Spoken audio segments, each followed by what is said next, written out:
This is Trabr. We're creating the technology and the ecosystem for everything building.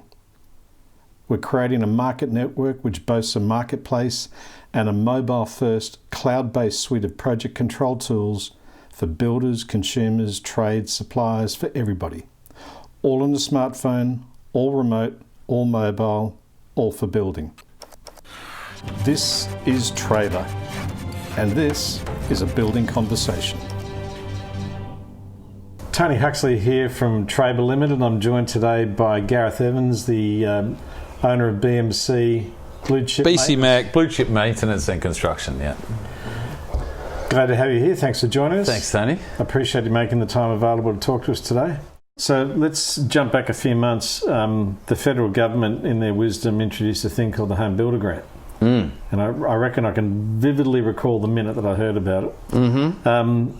Like at the time, I thought it was a strategically sound move, but time passes, I hear a lot of conflicting commentary from a lot of different sources.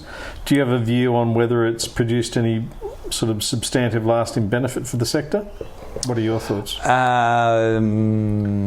job I'm on now, I think that helped to land that job because they weren't going to go ahead with the job because they both were out of work.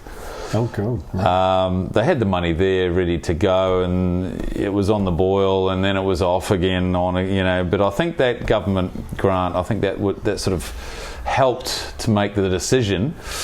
But I have heard, if you earn over, I think it's $150,000 or something it's pretty thin. Yeah, you can't get it. Yeah. So what are they? Knock a lot of the households out around here. I don't really understand how you can target, something like that to people who earn less than $150,000 between two of them. How do you pay for a mortgage for $1 million?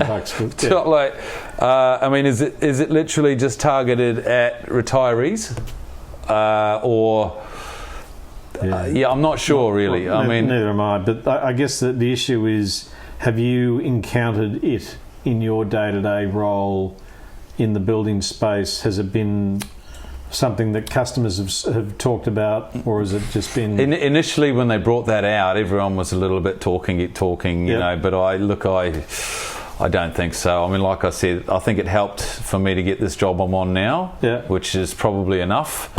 But I still don't understand why it's not open to everyone. Yeah. Just anecdotally, what we're seeing from our users that we talk to, and obviously like you, I talk to a lot of them.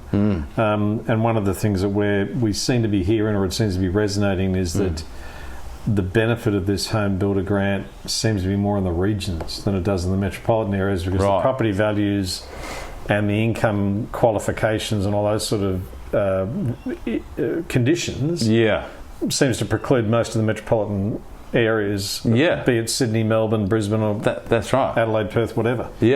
But we've been hearing that it seems to be resonating a lot more in the regional areas. Right. Well, that might make sense, I guess. Yeah, well, I suppose it goes back to what you were saying before about the income restrictions. Yeah. Because in the city, if you've got two people working, there's no way it's very unlikely you can buy a household income and be under that. Maybe this is just something the government's going to say, hey, we'll get to a point next year and they'll realise actually the economy's starting to dip even more, and then they'll open it up. Maybe that's what they're doing. Who knows? Let's hope so. And well, hopefully that won't happen. But I know what you mean. So sticking with 2020 and this aberration that is COVID-19, from your role in the building industry, how conscious and aware are you of the COVID-19 protocols and how the industry is responding to it? Well, that's actually why I went and got Trabr, because you've got the COVID check every time you go to site, which the current clients on one of my jobs is, they were, what's your COVID plan? How's it going to work? And then when I saw that, when you log into Trabr every morning when you go to site, it's got, have you got a fever? Have you, all the questions about COVID?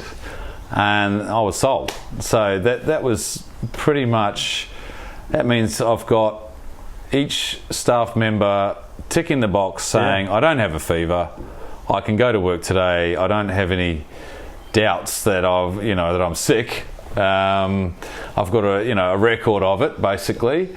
If they've checked in, then they've said okay to I'm feeling fine and no fevers and all that sort of stuff. So yeah, look, we've got a COVID register on site. And in your smartphone. For what's that? Sorry. And in your smartphone in the form of Trabr. And in the smartphone as well. But we've also got another list for other random people who come and visit for half an hour. Yep.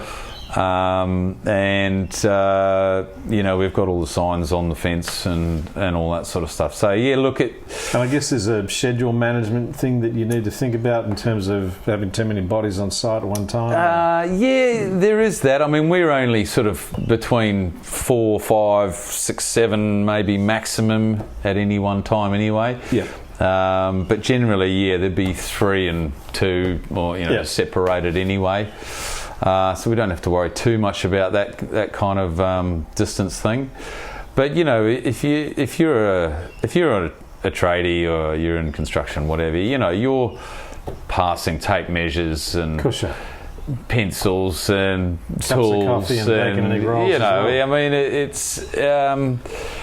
Look, I mean, I've got a blanket rule. If you're feeling sick, don't come to work. Yeah. That's bottom line. If you come to sick, and we all get sick, even if it's not COVID, even if it's gastro or whatever it is, just don't come. Yep. And that's, I guess that's one thing that's changed for me this year, is that I don't mind if you have 2 days sick days every week. If you're feeling sick, just don't come to work. Get a doctor's certificate, get a COVID check, but don't come to work. I mean, that's bottom line for me. I mean, there might be some other builders out there that are different attitude, but I'm not interested in bringing germs to work these days. Yeah, and it's hard to argue with the logic. Yeah, totally. Yeah. And not just for us, for the clients as well. Mind you, I mean, having said that, I'm delighted to think that Trabr's helped you win a job. So that's yeah, for sure. The fact that our COVID-19 protocols, you got no idea how hard it was for us to get that protocol past Apple. Yeah. On our iOS. Yeah. I think you mentioned that to me on the phone one time. It's we got it there.